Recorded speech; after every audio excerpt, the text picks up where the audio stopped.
بسم اللہ الرحمن الرحیم الحمد للہ رب العالمین والصلاة والسلام علی اشرف الانبیاء والسید المرسلین اما بعد رب اشرح لی صدری ویسر لی امری واحلل عقدۃ من لسانی یفقہوا قولی ربنا زدنا علما۔ آج ہم انشاءاللہ سورۃ البقرہ کی آیت نمبر 114 سے 123 تک پڑھیں گے۔ ان آیات کے اندر مختلف طرح کے مضامین ہیں، اور جیسا کہ ہم پہلے یہود و نصارہ ان کی خصلتیں پڑھ کے آئے ہیں، تو اللہ رب العزت نے اب ان کے ساتھ مشرکین کو بھی شامل کیا ہے، اور مشرکین کی ایک بری خصلت کا یہاں پر ذکر کیا جا رہا ہے، اور اس کے نتیجے میں جو دنیا و آخرت کے اندر ان کے ساتھ ہونے والا ہے اس کا بھی اللہ رب العزت نے یہاں پر تذکرہ کیا ہے۔ اللہ رب العزت ارشاد فرماتے ہیں وَمَنْ أَظْلَمُ مِمَّنْ مَنَعَ مَسَاجِدَ اللَّهِ أَنْ يُذْكَرَ فِيهَا اور من کون یا جو اظلم، ظالمہ کا مطلب ہے ظلم کرنا، اور اظلم زیادہ بڑا ظالم، جیسے ہم کبیر کہتے ہیں بڑے کو، اور اکبر یعنی سب سے بڑا، جیسے ہم کہتے ہیں اللہ اکبر، اللہ سب سے بڑا ہے، تو اسی طرح اظلم یعنی سب سے بڑا ظالم۔ ومن اظلم، اور کون ہے سب سے بڑا ظالم، ممن، اور ممن جو ہے یہ دو لفظوں کا مرکب ہے، من اور من۔ من کا مطلب ہوتا ہے سے، اور من جو یعنی اس سے، جو یعنی اس سے بڑا ظالم کون شخص ہو سکتا ہے۔ منع کہ جس نے منع کیا، منع کا لفظ بھی اردو میں ہم استعمال کرتے ہیں، منع کرنا، روکنا۔ ممن منع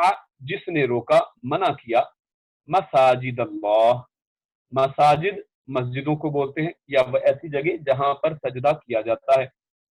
جو اللہ کی مسجدوں سے روکتے ہیں،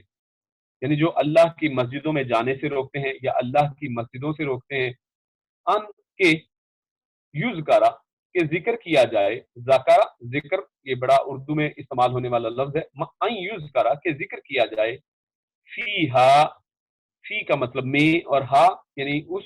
مسجد کے اندر، کہ اس مسجد کے اندر اللہ کا ذکر کیا جائے۔ اسمہ اس کا نام، وسع اور وہ کوشاں رہے، فی خرابیہا فی میں، خرابیہا خرابی اس کی یا ویران کرنا اس کا، یعنی اللہ رب العزت یہاں پر ارشاد فرماتے ہیں کہ اس شخص سے بڑا ظالم کون ہے جو اللہ کی مسجدوں میں جانے سے یا اللہ کی مسجدوں میں سجدہ کرنے سے، نماز پڑھنے سے روکے، اور ایسی مسجدیں کہ ان میں نام لیا جائے اللہ رب العزت کا، اور وہ پھر اس کی ویرانی کا سبب بھی بنے، اور اس کے لیے سعی کوشش کرے، بھاگ دوڑ کرے اس کے لیے، یعنی صرف وہ روکتا نہیں ہے بلکہ اس کے لیے اچھی تگ و دو کرتا ہے اور بھاگتا دوڑتا ہے۔ اولئک ایسے ہی لوگ ہیں، ما کانا ما نہیں، کانا ہے یا لائق، لہم ان کے لیے، یعنی ایسے لوگوں کو لائق نہیں ہے، ان کے یدخلوہا کہ وہ داخل ہوں اس میں، یعنی ایک طرف تو وہ اللہ کے لوگوں بندوں کو مسجدوں میں داخل ہونے سے روکتے ہیں، حالانکہ انہی کو لائق نہیں ہے کہ وہ اس مسجدوں کے اندر داخل ہوں، یعنی ان مسجدوں میں داخل ہونا ان کو لائق نہیں ہے۔ الا خائفین، ہاں ایک صورت میں وہ داخل ہو سکتے ہیں مگر ڈرتے ہوئے، یعنی اگر وہ بھی اللہ رب العزت کے سامنے سر بسجود ہوں، اللہ کے احکامات کو ماننے والے ہوں، اللہ سے خوف کھانے والے اور ڈرنے والے ہوں، تو اللہ مگر یعنی سوائے اس کے کہ خائفین وہ خوف کھانے والے بن جائیں، وہ بھی ڈرتے ہوئے ہوں، تو پھر وہ داخل ہو سکتے ہیں، ورنہ ان لوگوں کے لیے جائز نہیں ہے، لائق نہیں ہے کہ یہ لوگ اصل میں داخل ہوں۔ لہم ان کے لیے ہے، لا کے لیے، ہم ان کے، فی دنیا فی میں، الدنیا دنیا کے اندر، خزیون خزیون رسوائی، ذلت، ولہم اور ان کے لیے ہے، فی الآخرتی آخرت میں یعنی قیامت کے دن، آخرت کے اندر، عذاب عظیم ایک عذاب بہت ہی عظمت والا، بہت ہی بڑا عذاب۔ تو اس آیت کے اندر اللہ رب العزت اصل میں جو ارشاد فرماتے ہیں وہ اللہ رب العزت نے سب سے پہلے نشاندہی کی ایسے لوگوں کی جو اللہ کی مسجدوں سے روکتا ہے کہ اس سے بڑا ظالم شخص کون ہو سکتا ہے۔ ابن جریر رحمہ اللہ ان کا یہ خیال ہے کہ اس سے مراد عیسائی ہیں، اور اس سے مراد مجوسی اور عیسائی ہیں جنہوں نے مجوسیوں کا ساتھ دیتے ہوئے، ایک بادشاہ روم کا بادشاہ بخت نصر کا ساتھ دیتے ہوئے یہودیوں کو بیت المقدس میں نماز پڑھنے سے روکا تھا۔ تو اس سے مراد وہ یہ کہتے ہیں کہ اس سے مراد عیسائی ہیں، جبکہ ابن کثیر نے دلائل کے ساتھ اس کا رد کیا ہے، اس کا اختلاف کیا ہے، اور وہ کہتے ہیں کہ اس سے مراد اصل میں مشرکین مکہ ہیں۔ اور جیسا کہ ہمارے سامنے قرآن و حدیث اور اللہ کے نبی صلی اللہ علیہ وسلم کا دور ہمارے سامنے ہے کہ جس میں بہت سے مقامات ایسے آئے کہ جہاں پر اللہ کے پیارے رسول صلی اللہ علیہ وسلم کو مسجد میں یعنی خانہ کعبہ کے اندر نماز پڑھنے سے روکا گیا، حتیٰ کہ جب اللہ کے پیارے رسول سجدے کی حالت میں تھے تو ان کے اوپر اونٹ کی اجری رکھ دی گئی، اور ان پر دیگر بہت سے مظالم جو ہیں ڈھائے گئے ان لوگوں کے اوپر کہ جنہوں نے اللہ کے اس گھر کو آباد کرنے کی کوشش کی۔ تو ابن کثیر کہتے ہیں کہ ان لوگوں نے آپ صلی اللہ علیہ وسلم اور صحابہ کو مکہ سے نکلنے پر مجبور کیا تھا، اور اسی طرح حدیبیہ والے سال بھی آپ صلی اللہ علیہ وسلم کو بیت اللہ میں داخلے کی اجازت نہیں دی تھی، اور مسلمانوں کو وہیں سے واپس جانا پڑا تھا صلح حدیبیہ کرنے کے بعد، اور کہا کہ ہم اپنے آباء و اجداد، اس کی دلیل انہوں نے کفار نے کیا بنائی کہ کیوں داخل نہیں ہونے دیں گے، کہ ان لوگوں نے تو ہمارے آباء و اجداد کو قتل کیا ہے، یعنی جنگ بدر احد وغیرہ تو ہو چکی، تو ان میں تو ہمارے آباء و اجداد کو قتل کر رکھا ہے، تو ہم ان کو اس بیت اللہ کے اندر داخل ہونے کی اجازت کیسے دے سکتے ہیں؟ حالانکہ اس سے پہلے کعبہ میں کسی کو عبادت سے روکنے کی روایت ہی نہیں تھی، یعنی یہ انہوں نے کعبۃ اللہ میں مسلمانوں کو سجدہ کرنے سے روکنے کی ایک نئی روایت یہ کفار مکہ نے ڈالی تھی۔ ابن زید اور ابن عباس رضی اللہ تعالی ان کا قول بھی یہی دوسرا والا قول ہے کہ اس سے مراد اصل میں مشرکین مکہ کے لوگ ہیں۔ ابن کثیر اسی طرح لکھتے ہیں کہ آپ صلی اللہ علیہ وسلم اور صحابہ کو بیت اللہ سے روکنے اور اس میں بت بٹھانے سے بڑی خرابی کیا ہو سکتی ہے، جس کا اللہ رب العزت نے یہاں پر ذکر کیا ہے کہ ایک طرف تو وہ اللہ کی مسجدوں میں داخل ہونے سے، ان میں سجدہ کرنے سے روکتے ہیں، دوسری طرف وسعا فی خرابیہ، اور اس کی خرابی اور ویرانی کا باعث بنتے ہیں، اور اس میں دوڑ اس کے لیے کوشش کرتے ہیں۔ تو وہ کہتے ہیں کہ اس کی کوشش میں سب سے بڑی کوشش اس سے بڑی کیا ہو سکتی ہے کہ وہ صحابہ کو اور آپ صلی اللہ علیہ وسلم جیسی مقدس ہستیوں کو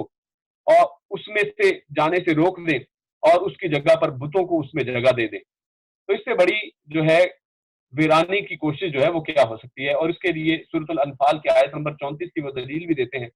جہاں پر اللہ رب العزت ارشاد فرماتے ہیں وَمَا لَهُمْ أَلَّا يُعَذِّبَهُمُ اللَّهُ وَهُمْ يَصُدُّونَ عَنِ الْمَسْجِدِ الْحَرَامِ، اور آگے یہ آیت چلتی ہے، اور اب ان کے لیے کون سی وجہ ہے کہ وہ انہیں عذاب نہ دے جبکہ وہ مسجد الحرام میں نماز پڑھنے سے روکتے ہیں۔ تو ان کے لیے جو لوگ اللہ رب العزت کی مسجدوں میں لوگوں کو آنے سے روکتے ہیں، ان کے لیے اللہ رب العزت نے یہاں پر ان کا ذکر بھی کیا ہے، اور ساتھ یہ بھی فرمایا کہ اصل میں یہی وہ لوگ ہیں کہ جن کو اصل میں مسجدوں میں داخلے کی اجازت نہیں ہے، اور جن کو مسجد الحرام میں آنا نہیں چاہیے، مگر یہ کہ وہ ڈرنے والے بن جائیں تو پھر ان کو آنے کی اجازت ہے، جس کے حوالے سے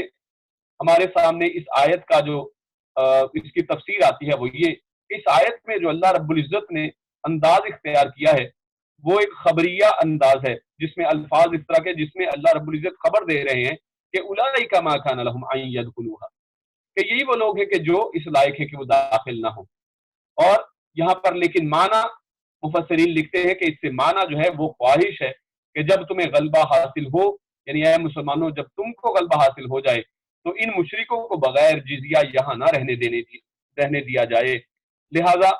ایسا ہی ہوا، اور 8 ہجری فتح مکہ پر اعلان کیا گیا کہ آئندہ سال نہ مشرکوں کو حج کی اور نہ ہی انہیں یہاں ننگا طواف کرنے اور شرک کی اجازت دی جائے گی۔ آپ کو معلوم ہے کہ اس سے پہلے مشرکین کس طرح سے طواف کیا کرتے تھے، سیٹیاں اور تالیاں بجایا کرتے تھے، اپنے جسم پر کوئی کپڑا نہ پہنتے اور اس طرح سے طواف کرتے اور اس طرح سے اس کی بے حرمتی کرتے، اور دوسری طرف مسلمانوں کو اس میں عبادت کرنے سے روکتے۔ تو اس کے بدلے میں اللہ رب العزت نے یہ بات کی ہے، اور بعض نے یہ بھی کہا ہے کہ یہ ایک پیش گوئی ہے اور یہ ایک خوشخبری تھی کہ مسلمان غالب ہوں گے اور مشرک کعبہ میں ڈرتے ہوئے داخل ہوں گے، کہ ہم نے جو زیادتیاں مسلمانوں کے ساتھ کی ہیں اس کے بدلے میں ہمیں سزا سے دوچار یا قتل کر دیا جائے گا، جس کا یہاں پر اللہ رب العزت نے ذکر کیا ہے۔ اور آخر میں لہم فی الدنیا خزی ولہم فی الآخرۃ عذاب عظیم، تو بے شک ان کے لیے اس دنیا میں بھی رسوائی ہے ایسے لوگوں کے لیے کہ جو ایسے کام کرتے ہیں، وفی الآخرۃ عذاب عظیم، اور آخرت میں تو ان کے لیے عذاب عظیم ہے ہی، کیونکہ یہ لوگ ان مساجد کے اندر شرک کی محفلیں تو برپا کرتے ہیں اور اسی طرح بدعات کا ارتکاب تو ان مساجد میں کرتے ہیں، لیکن اگر کبھی کوئی توحید پرست مساجد کے اندر داخل ہو جائے تو ایسے لوگوں کو یہ اس میں داخل ہونے کی اجازت نہیں دیتے۔ اور بعض تو ہمارے علاقوں میں ایسا بھی ہوتا ہے کہ کبھی کوئی توحید پرست مساجد کے اندر جا کر نماز پڑھے تو پوری کی پوری مسجد کو بعد میں دھوتے ہیں اور اس شخص کو توحید پرست کو اٹھا کر مسجد سے باہر پھینک دیا جاتا ہے۔ تو یہ ان سب کے لیے یہاں پر ایک لمحہ فکریہ ہے، اور اللہ رب العزت نے ان کا انجام بتایا ہے کہ جو لوگ اللہ کی مسجدوں میں اللہ ہی کا نام لینے کو منع کرتے ہیں جبکہ غیر اللہ کو اس میں پکارنے کی کوشش کی جاتی ہے اور پکارا جاتا ہے۔ آگے اللہ رب العزت ارشاد فرماتے ہیں وَلِلَّهِ الْمَشْرِقُ وَالْمَغْرِبُ، تو یہ جو اگلی آیت ہے اس میں اللہ رب العزت نے ایک خاص نیا موضوع یہاں پر ذکر کیا ہے، وہ یہ کہ کعبۃ اللہ جو ہے مسجد الحرام، یہ اللہ کا گھر جسے ہم کہتے ہیں، اللہ رب العزت اس گھر میں موجود نہیں ہے، اور ایسا نہیں ہے کہ ہم اس گھر کی عبادت کرتے ہیں، بلکہ یہ کعبۃ اللہ یہ صرف علامت وحدت ہے کہ تمام کے تمام مسلمان ایک ہی مرکز کی طرف وحدت کے ساتھ یکسو ہو کر ایک ہی سمت کو اپنا رخ کر کے نماز ادا کریں اور اپنی عبادات کو یکسو ہو کر کریں، تو صرف اس کا مقصد یہ ہے۔ اور دوسرا اس آیت میں آگے جو مقصد بیان کیا گیا ہے ہم اس آیت کو پڑھتے ہیں، اور وہ یہ کہ آپ صلی اللہ علیہ وسلم اور صحابہ کرام کو ایک تسلی بھی دی گئی ہے کہ یہ لوگ آپ کو اللہ کی مسجد میں، جیسے پچھلی آیت کے اندر آیا کہ آپ کو اللہ کی مسجد میں نماز پڑھنے سے روکتے ہیں، تو آپ کو اس سے فکر کرنے کی ضرورت نہیں ہے، بلکہ آپ کو اس سے تسلی دی گئی ہے۔ اس آیت کے ذریعے اللہ رب العزت ارشاد فرماتے ہیں وا اور للہ، اللہ کے لیے ہے، المشرق والمغرب، یعنی صرف مشرق و مغرب جو ہے وہ اللہ ہی کے لیے ہے۔ فَأَيْنَمَا تُوَلُّوا، پس اینما یعنی جدھر بھی، جس سمت میں بھی، تولو تم پھرو، تم مڑو، تم اپنا رخ کرو، واللہ کہتے ہیں مڑ جانے کو، پھرنے کو، رخ کو چینج کرنے کو، تو جدھر بھی تم اپنا رخ کرو گے، فسما پس سما ادھر ہی، وجہ اللہ تو ادھر ہی تم اللہ کی ذات کو پاؤ گے، یعنی تمہارے لیے، یعنی خانہ کعبہ سے پہلے آپ کو معلوم ہے کہ بیت المقدس کی طرف رخ کر کے نماز ادا کی جاتی رہی۔ یہودیوں کے زمانے میں اور عیسائیوں کے زمانے میں اللہ رب العزت نے قبلہ جو ہے مسلمانوں کا، اس زمانے کے مسلمانوں کے لیے وہ کعبۃ اللہ کی جگہ پر بیت المقدس کو بنا دیا، اور اللہ کے پیارے رسول صلی اللہ علیہ وسلم بھی اپنی زندگی کے پہلے،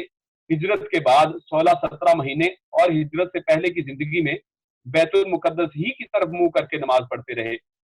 لیکن اس کا انداز یہ ہوا کرتا کہ اللہ کے نبی صلی اللہ علیہ وسلم بیت المقدس کی طرف منہ اس طرح کرتے کہ آپ کا منہ بیک وقت بیت المقدس کی طرف بھی ہوتا اور درمیان میں خانہ کعبہ بھی آتا، یعنی خانہ کعبہ کی ایسی دیوار کی طرف کھڑے ہوتے کہ آپ کے سامنے خانہ کعبہ ہوتا، بیت اللہ اللہ کا گھر مکہ میں جو ہے وہ ہوتا، اور ساتھ ہی ساتھ آپ کا رخ جو ہے بیت المقدس کی طرف بھی ہوتا۔ لیکن جب اللہ کے پیارے رسول صلی اللہ علیہ وسلم ہجرت کر کے مدینہ شریف تشریف لے کر گئے، تو وہاں پر مدینہ میں اب سمت کا حال کچھ اس طرح تھا کہ مدینہ میں جب اللہ کے نبی بیت المقدس کی طرف منہ کر کر نماز پڑھتے تو آپ کی پشت جو ہے وہ خانہ کعبہ کی طرف ہوتی اور آپ کا رخ مبارک جو ہے وہ بیت المقدس کی طرف ہوتا۔ تو اس حوالے سے ایک تو پہلے یہ یہودی جو ہے یہ بڑے خوش ہوئے کہ اللہ کے نبی صلی اللہ علیہ وسلم ان کا رخ اب جو ہے بیت المقدس یعنی جو ہمارا قبلہ ہے اس کی طرف ہے، اور جو خانہ کعبہ جو اصل میں ابراہیم علیہ السلام کا قبلہ تھا، جو اصل اور پہلا اللہ رب العزت کا گھر ہے، جس کا اللہ رب العزت نے قرآن میں ذکر بھی کیا ہے کہ جو اول بیت، جو اللہ نے پہلا گھر اس قرائے ارض کے اوپر بنایا ہے وہ خانہ کعبہ ہے، تو اس کی طرف اللہ کے نبی صلی اللہ علیہ وسلم کی پشت ہے، تو یہ اس پر بڑے خوش تھے۔ اور دوسری طرف ہمارے سامنے یہ پچھلی آیت آئی کہ یہ لوگ اللہ کی مساجد میں ان مسلمانوں کو جانے سے بھی روکا کرتے تھے، تو اللہ رب العزت نے یہاں پر آسانی پیدا کی اور اللہ رب العزت نے مسلمانوں کو ایک خوشخبری دی کہ تمہیں یہ فکر کرنے کی ضرورت نہیں ہے آپ چاہے بیت المقدس کی طرف منہ کر کے نماز پڑھیں یا چاہے آپ خانہ کعبہ کی طرف منہ کر کے نماز پڑھیں، یہ اللہ کا اصل میں حکم ہے، جس کی طرف اللہ رب العزت حکم کرے وہی تمہارے لیے قبلہ ہے اور اسی کی طرف تمہیں منہ کر کے نماز پڑھنی ہے۔ وَلِلَّهِ الْمَشْرِقُ وَالْمَغْرِبُ، یہ مشرق و مغرب، یہ سمتیں اللہ رب العزت نے مقرر کی ہیں اور یہ اللہ ہی کی طرف سے ہیں۔ اللہ رب العزت جس کی طرف چاہے آپ کو ہدایت فرما دے۔ تو اس حوالے سے اس کا یہ پس منظر ہمارے سامنے ایک پہلا سبب ہمارے سامنے آتا ہے اس آیت کے نزول کا، اور آخر میں اللہ رب العزت ارشاد فرماتے ہیں ان اللہ واسع علیم، بے شک اللہ واسع، وہ وسعت والا ہے، یعنی اس کے پاس وسعت ہے، مشرق و مغرب اسی کے ہیں، اور ساری کی ساری دنیا اللہ رب العزت ہی نے پیدا کی ہے، اور بے شک اللہ رب العزت سب سے زیادہ باخبر ہیں اور سب سے زیادہ علم والے وہی ہیں۔ تو اس لیے اللہ رب العزت کا علم، اس کو معلوم ہے کہ کب اللہ رب العزت نے کون سا حکم دینا ہے۔ اس حوالے سے امام ابو عبیدہ قاسم بن سلام رحمہ اللہ، انہوں نے اپنی کتاب ناسخ و منسوخ میں عبداللہ بن عباس رضی اللہ تعالی عنہ سے روایت وارد کی ہے کہ قرآن کریم میں سب سے پہلا جو منسوخ حکم ہے، یعنی جس حکم کے ساتھ کوئی چیز منسوخ کی گئی ہے، وہ یہی قبلے کا حکم ہے، کہ اس آیت کے ذریعے اللہ رب العزت نے مسلمانوں کو حکم دیا کہ اب بیت اللہ یعنی بیت المقدس کی طرف قبلہ رخ ہونا، اب اس حکم کو منسوخ کر دیا گیا ہے، اور اب آپ سب جو ہیں اپنا رخ بیت اللہ یعنی خانہ کعبہ کی طرف کر لیں۔ تو یہ پہلا حکم منسوخی کا وہ بیان فرماتے ہیں عبداللہ ابن عباس کی روایت کے مطابق۔ اسی طرح ابن عباس سے یہ بھی مروی ہے کہ مشرق و مغرب میں جہاں کہیں بھی ہو کعبہ کی طرف منہ کرو، یعنی اس آیت کا ایک دوسرا مطلب یہ بھی نکلتا ہے کہ وَلِلَّهِ الْمَشْرِقُ وَالْمَغْرِبُ، کہ سب سمتیں اللہ ہی کی ہیں۔ آپ دنیا جہاں میں کسی بھی جگہ پر ہوں، آپ پاکستان میں ہوں، انڈیا میں ہوں، امریکہ میں ہوں، کسی بھی جگہ پر ہوں، آپ کا رخ جو ہے وہ خانہ کی کعبہ کی طرف ہونا چاہیے، جس کا اللہ رب العزت نے کہا فَثَمَّ وَجْهُ اللَّهِ، تو اللہ کی ذات جو ہے وہ ہر جگہ سے آپ اس کی طرف یعنی اللہ رب العزت کی طرف اپنے قبلے کو رخ کر سکتے ہیں۔ ابن کثیر فرماتے ہیں کہ اس قول میں یہ جو لفظ ہے فَثَمَّ وَجْهُ اللَّهِ، یعنی تم جدھر بھی رخ کرو ادھر تم اللہ کی ذات کو پاؤ گے، ادھر ہی اللہ کی ذات ہے۔ تو اس کا اصل میں معنی اور مفہوم اصل میں کیا ہے؟ کیونکہ اس سے ایک گمراہ کن عقیدہ بھی نکلتا ہے، اور لوگوں نے بعض نے اس سے گمراہ کن عقیدہ نکالا ہے، وہ یہ کہتے ہیں کہ اللہ رب العزت کی ذات ہر جگہ پر موجود ہے، جس کا ابن کثیر فرماتے ہیں کہ اس قول میں جو یہ لفظ ہے کہ اللہ سے کوئی جگہ خالی نہیں، ہر اللہ کی ذات جو ہے وہ جدھر بھی رخ کرو ادھر ہے، تو اس سے مراد علم اللہ ہو تو صحیح ہے، اور جس کا ذکر خود آگے اللہ رب العزت نے خود ہی فرما دیا ان اللہ واسع علیم، کہ اللہ رب العزت وسعت والا، یعنی وہ چاہے مکے کی طرف حکم دے، چاہے وہ بیت المقدس کی طرف حکم دے، اللہ وسعت والا ہے اور اللہ ہی علیم ہے۔ تو اس کا ذکر اصل میں اللہ کے علم کے ساتھ محیط ہے، اور اللہ رب العزت کی ذات کے جو یہاں پر ذکر کیا گیا کہ جدھر تم رخ کرو گے اللہ کو پاؤ گے، تو اس سے مراد اصل میں اگر اللہ کا علم ہو تو یہ بات تو درست ہے، اور کوئی جگہ اللہ کے علم سے خالی کیونکہ نہیں ہے، اور اگر مراد ذات باری تعالیٰ ہی یعنی بذات خود لے لی جائے تو یہ بات درست نہیں ہے۔ اور اس حوالے سے دیگر اقوال بھی موجود ہے، جس میں ایک قول امام ابو حنیفہ رحمہ اللہ کی طرف سے بھی ہے کہ ان سے جب ان کے ایک شاگرد مطیع بلخی نے سوال کیا کہ ایک شخص اگر یہ کہتا ہے کہ اللہ کہاں ہے، اس سے پوچھا جاتا ہے کہ اللہ کہاں ہے، اور وہ کہتا ہے کہ مجھے معلوم نہیں کہ اللہ کدھر ہے، یعنی وہ اللہ رب العزت کے لیے کوئی سمت کو مقرر نہیں کرتا ہے، تو اس کے بارے میں آپ کیا فتویٰ دیں گے؟ اور امام ابو حنیفہ رحمہ اللہ وہ فرماتے ہیں کہ ایسا شخص نے کفر کیا ہے، اس کے کفر کا فتویٰ دیتے ہیں، اور پھر ان سے مطیع بلخی پوچھتے ہیں کہ کیا اگر اس شخص کو کہا جائے، یعنی امام ابو حنیفہ اس کے بعد بلکہ دلیل بھی دیتے کیونکہ اللہ رب العزت کی ذات جو ہے وہ عرش پر ہے، اور اللہ رب العزت نے خود قرآن کریم میں ارشاد فرمایا ہے کہ اللہ رب العزت استوى علی العرش الرحمن علی العرش استوى، کہ رحمان جو ہے وہ عرش پر مستوی ہے، اور یہ دلیل دیتے کہ عرش کی سمت اللہ رب العزت نے خود بیان کی ہے، اپنے لیے عرش کو منتخب فرمایا ہے۔ تو اس لیے ایسا شخص نے کفر کیا، تو مطیع بلخی کہتے ہیں کہ اگر اس شخص کو یہ کہا جائے اور پھر وہ یہ کہے کہ مجھے یہ بھی معلوم نہیں کہ عرش کدھر ہے، یعنی عرش کی سمت کا بھی قائل نہ ہو اور اس کو بھی ہر جگہ مانے، تو امام ابو حنیفہ نے کہا تو ایسا شخص بھی کافر ہے، کیونکہ ہم جب سجدے میں جاتے ہیں تو ہم کہتے ہیں سبحان ربی اعلیٰ کہ عرش جو ہے اللہ کی ذات جو ہے وہ اعلیٰ اور اس کا علو ہم مانتے ہیں۔ اسی طرح مسلم کی حدیث بھی ایک ہے جس میں اللہ کے نبی صلی اللہ علیہ وسلم کے سامنے ایک عورت کو، ایک غلام، ایک لونڈی کو لایا جاتا ہے جو ایک شخص کی بکریوں کی حفاظت کرتی ہے، ان کی چرواہی ہے، اور اس دوران اسے کوتاہی ہوتی ہے اور ایک بھیڑیا بکریوں کو کھا جاتا ہے۔ وہ شخص اللہ کے نبی کے پاس سامنے اس لونڈی کو جب لے کر آتا ہے تو اللہ کے نبی صلی اللہ علیہ وسلم سے پوچھتا ہے کہ کیا میں اس کو آزاد کر دوں یا اس کو کوئی سزا دی جائے، کیا کیا جائے؟ اللہ کے پیارے رسول صلی اللہ علیہ وسلم اس سے پوچھتے ہیں کہ این اللہ، اللہ کدھر ہے؟ تو وہ عورت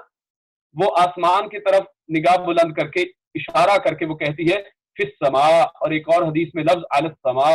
یعنی اللہ رب العزت آسمانوں کی طرف اشارہ کرتی ہے کہ اللہ کی ذات جو ہے آسمانوں کے اوپر بلند ہے اور اللہ کی ذات جو ہے عرش پر مستوی ہے۔ تو اللہ کے نبی صلی اللہ علیہ وسلم جب یہ جواب سنتے ہیں تو اس کے علاوہ اپنی نبوت کا پوچھتے ہیں اس سے، اور وہ عورت اس کا بھی ہاں میں جواب دیتی کہ میں آپ کو اللہ کا رسول اور نبی مانتی ہوں۔ تو اس پر اللہ کے نبی صلی اللہ علیہ وسلم کہتے ہیں کہ یہ عورت جو ہے یہ مومنہ ہے، اس کے مومن ہونے کی اللہ کے نبی گارنٹی دیتے ہیں، اور پھر اس کو کہتے ہیں کہ اس کو چھوڑ دیا جائے، اس کو آزاد کر دو۔ تو ان چیزوں سے ہمیں معلوم ہوا کہ اللہ رب العزت کی ذات جو ہے وہ اس کو جو لائق ہے وہ یہی کہ اللہ رب العزت کی ذات جو ہے عرش پر مستوی ہے، جیسا کہ اللہ رب العزت نے قرآن کریم میں ارشاد فرمایا ہے۔ اور اللہ رب العزت کا ہر جگہ اس کی ذات کا ہونا جو ہے وہ اس کے علم اور بصارت اور علم کے حوالے سے ہے کہ اللہ رب العزت کی ذات، چاہے کوئی شخص کسی کمرے میں بند ہے، کسی پتھر کے اندر، کسی غار کے اندر کوئی چیز چھپی بیٹھی ہے، اللہ رب العزت کی ذات اپنے علم کے لحاظ سے اس کو جانتی ہے۔ ابھی کوئی چیز واقع ہی نہیں ہوئی ہے، اللہ رب العزت کی ذات اس کو بھی جاننے والی ہے، اور کوئی چیز چاہے جتنی مرضی تہوں میں چھپ جائے، اللہ رب العزت ان سب کو دیکھنے والے ہیں۔ تو اس سمیع بصیر ہونے کے حوالے سے اللہ رب العزت کی ذات جو ہے بے شک ہر جگہ پر موجود ہے، اور ہر جگہ پر اس کی سماعت اور بصارت کا احاطہ ہے، جبکہ اللہ رب العزت کی ذات جیسے خود قرآن کریم میں اللہ نے ارشاد فرمایا ہے وہ ساتوں آسمانوں کے اوپر، عرشوں کے اوپر اللہ رب العزت کی ذات نے اپنے لیے انتخاب فرمایا ہے۔ اور آگے اس آیت کا جو دوسرا نزول کا سبب بیان کیا گیا ہے وہ یہ، سفر میں سواری پر نفل نماز پڑھنے کی اجازت اصل میں اس آیت میں دی گئی ہے کہ تم جدھر بھی ہو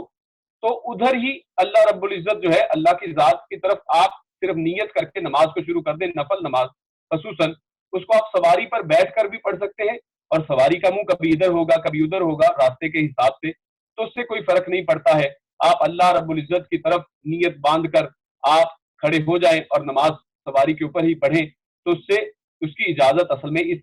آیت سے وارد ہوتی ہے۔ ابن عمر رضی اللہ تعالی عنہ سے بھی مروی ہے کہ ان کی اونٹنی کا منہ جس طرف ہوتا وہ نماز پڑھ لیتے تھے، اور فرماتے تھے کہ آپ صلی اللہ علیہ وسلم کا طریقہ یہی تھا۔ اور آیت کا ذکر کیے بغیر، یعنی اس آیت کا یہاں پر حوالہ تو نہیں ہے اس حدیث کے اندر، لیکن اس کے بغیر یہ حدیث مسلم، ترمذی، نسائی، ابن حاتم، ابن مردویہ میں ہے، اور اس کی اصل بخاری مسلم میں بھی موجود ہے۔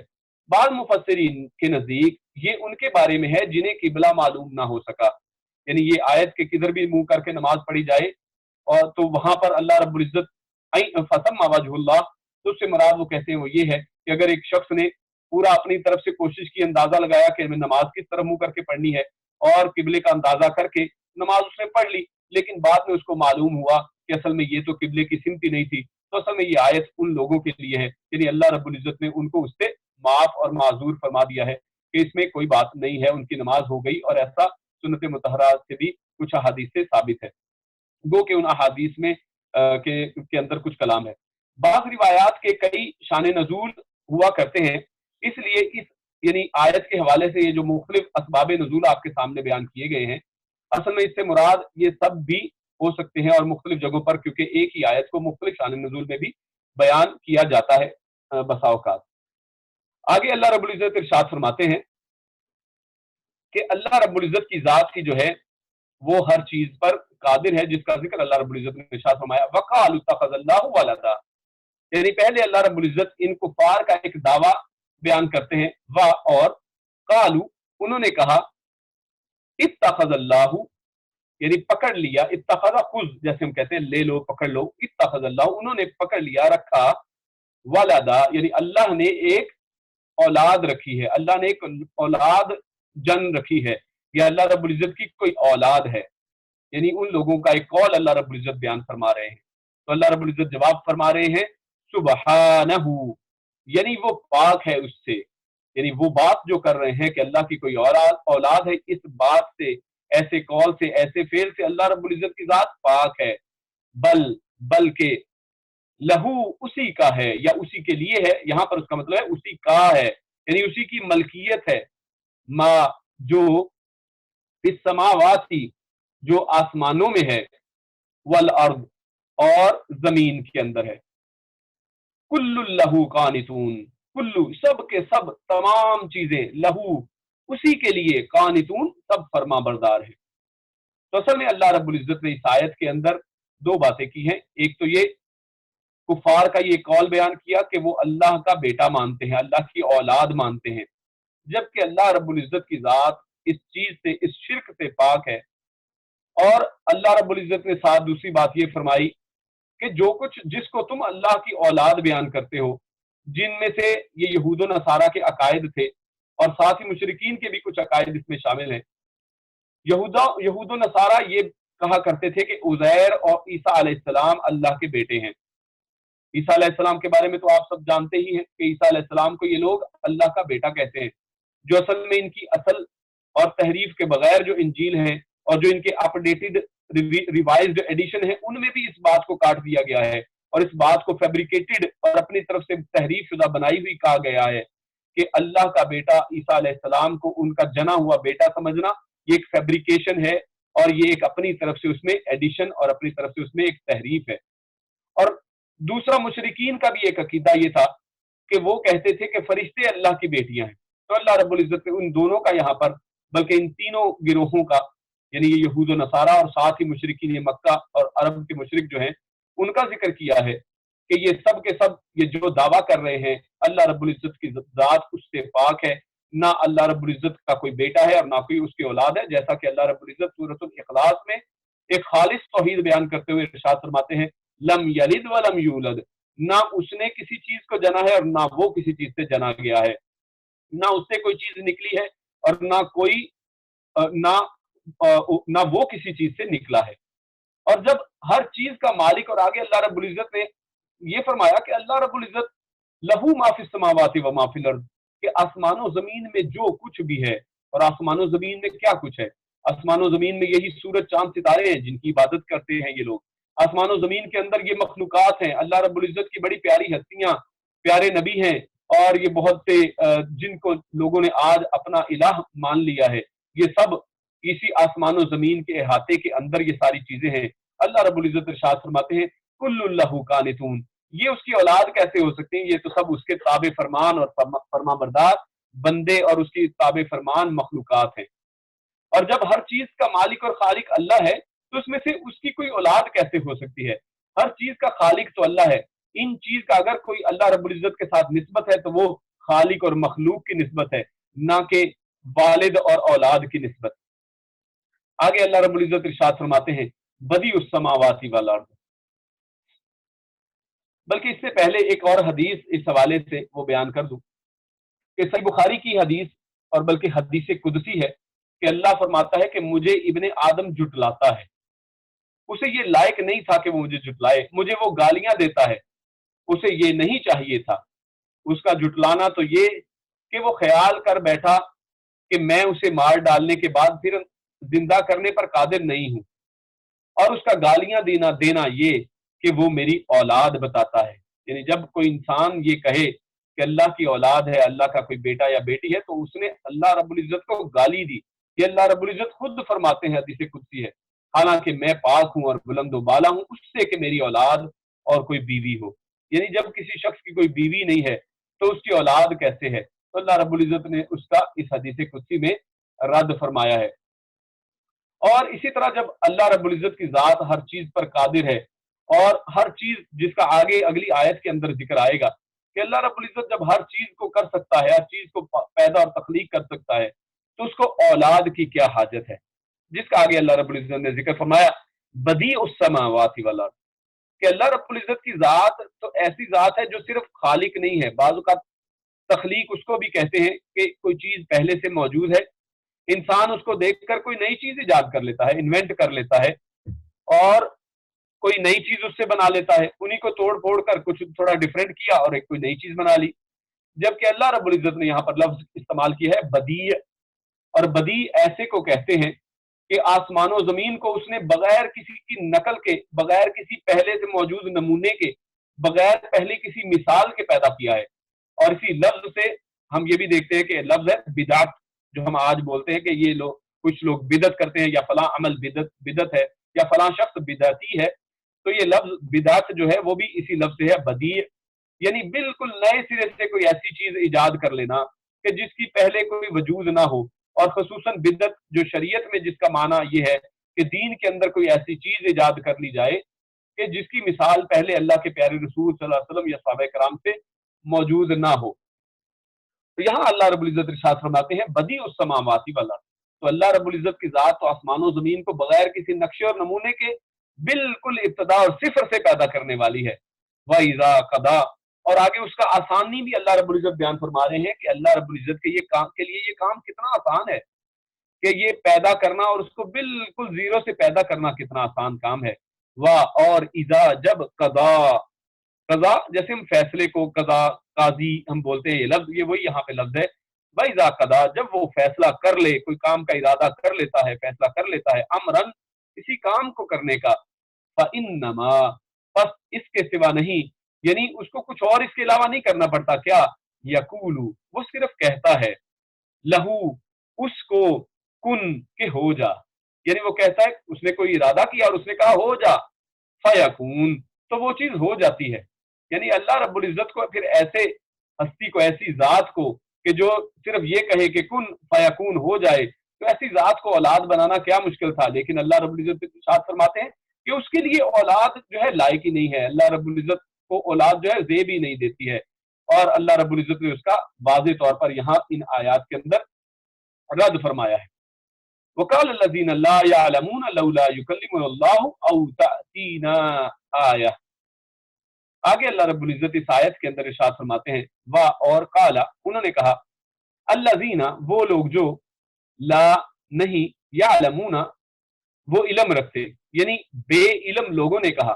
اور ہم پیچھے بھی پہلے بھی ایک آیت میں پڑھ آئے ہیں کہ لا یعلمون سے مراد اللہ رب العزت نے مشرکین مکہ کو وہاں پر